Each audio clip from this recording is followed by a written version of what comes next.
Hello, good afternoon. For today's video, gagawa tayo ng spinach and ricotta cannelloni. Cannelloni. Okay? Ano pang ating mga ingredients? Ay pasata. Ayan. Parmesan cheese. Cheddar cheese, ricotta cheese, mozzarella cheese, and spinach. Ipapakita ko sa inyo. Ayan. Ayan siya. Yan yung ating mga ingredients. Ayan. So, simulan na tayo mekos. Una, ilalagay natin sa bowl yung ating spinach. Ayan. Tapos, lalagyan natin siya ng ricotta cheese.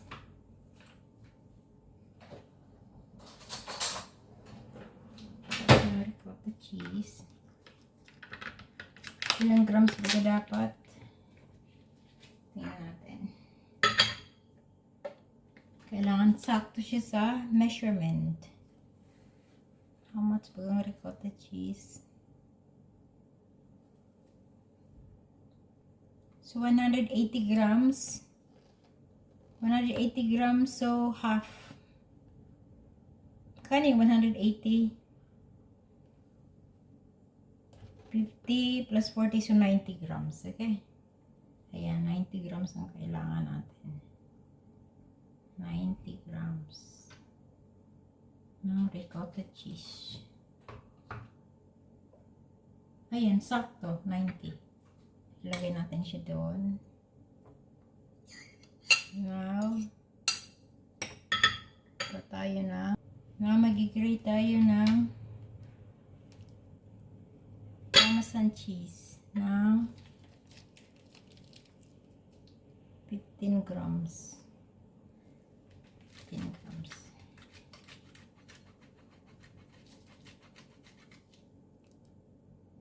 Ayan na, nakapag-grate na po tayo ng 8 grams na parmesan cheese. So, ilalagay na natin siya doon.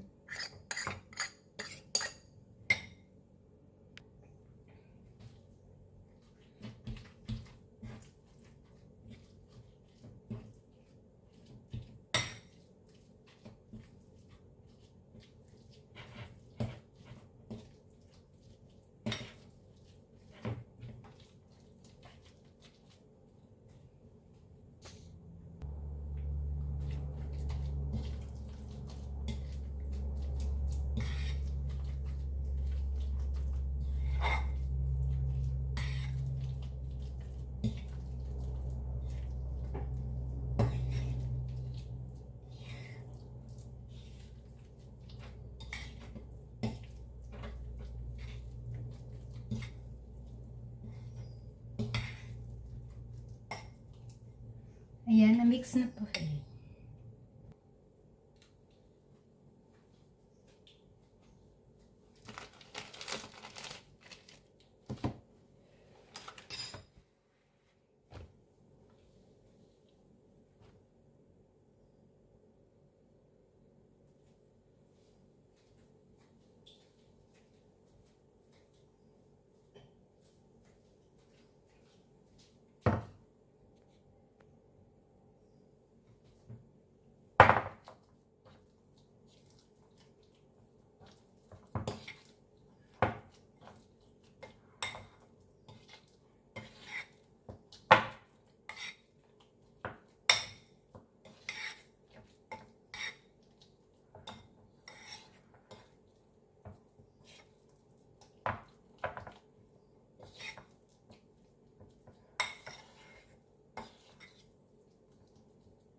tayo ng ating niloni, whatever.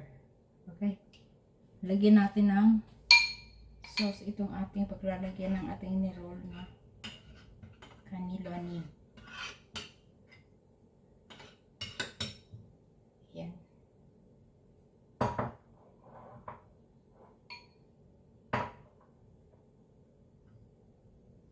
Ayan na siya. Ayan. Okay. So, pununin natin yung ating sheet. At ito na po yung sheet na pagbabalutan natin. Call it lasagna fresh sheet. Lasagna sheet. Ang tawag po dito.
Ganyan lang po siya. Tapos i-roll lang. Winiway ko kasi dapat papareho yung ano niya. Ganito lang. I-roll lang po siya. Ganun. Ganyan. Ganyan lang po. Ayan. So, ganyan lang siya. So, ayun. 4 po yung ginawa ko. 4. Ayan. Kita niya. Wait, makita ako na hindi siya makita. Ayan. Ganyan po siya. Tapos lalagyan natin ng sauce sa ibabaw. Yung ano, yung tomato sauce natin. Masyadong mataas na, hindi na siya makita. Ayan. Taas na siya masyado.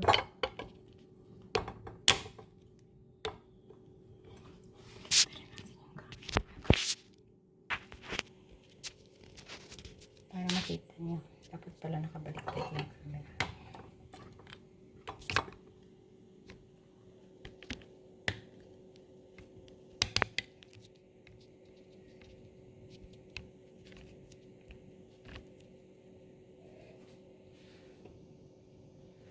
Goy, ayaw makita.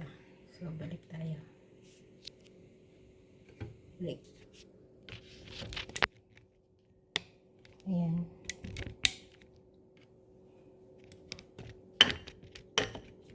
Ayan na po siya. Ayan na. Ayan, ganyan. Tapos ilalagay na natin itong sauce sa ibabaw. Ganyan.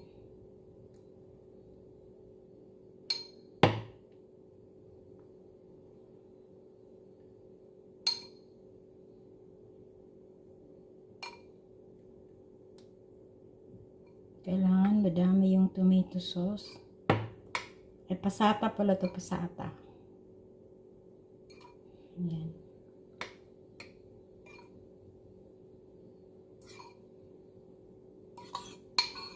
Ayan.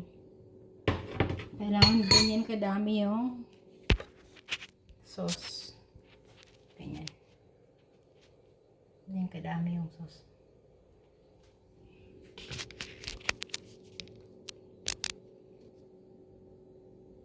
Ganyan po kadami yung ano. Kita niyo ba? Ayan.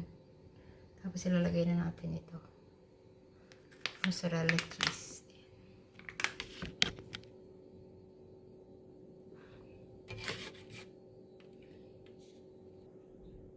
Ayan, nailagay ko na po yung mozzarella cheese. Ilagay ko na yung mozzarella cheese. Ngayon ay magagayat naman ako ng cheddar cheese. Cheddar cheese.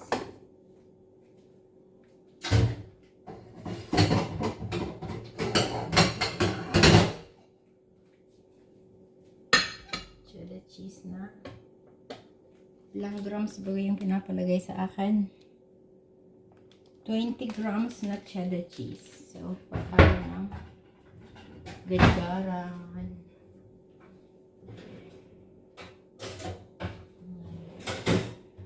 Magagad tayo ng cheddar cheese na ilagay natin dito.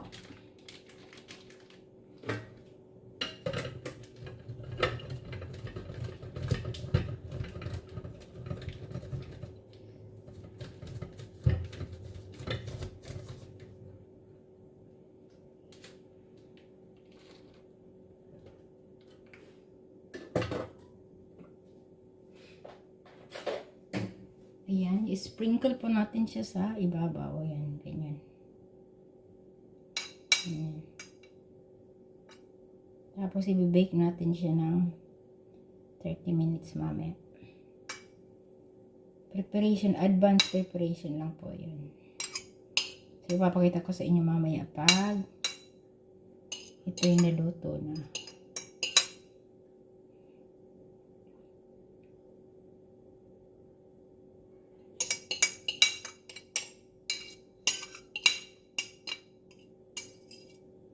Ayan. Sorry po, makalat po talaga kasi ako magluto. Makalat po kasi ako magluto. Tapos kainin natin yung counting cheese.